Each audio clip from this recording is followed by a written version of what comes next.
刚才的，剧烈咳嗽，剧烈咳嗽，我看到那个，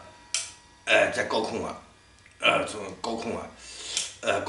从高空往下看，好像有个东西啊飞过，高空似的啊，然后拐了一个方向就往下了啊，原来在高空飞，然后就，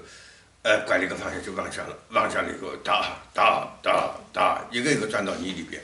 啊啊啊啊啊，张接到喉咙这边，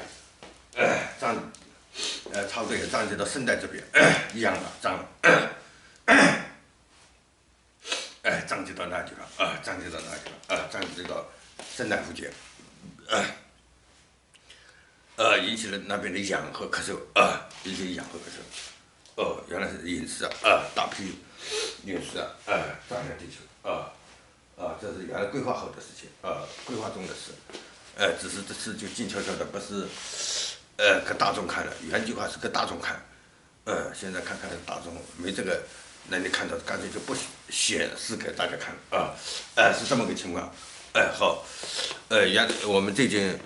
几年规划了好多要给人家看的最后，这个都没给人家看因为突然发现给地球人看也没有用地球人不会按照外星人的思路去想最后就放弃了好几次这样的事情发生了。好，知道了，再见，再见。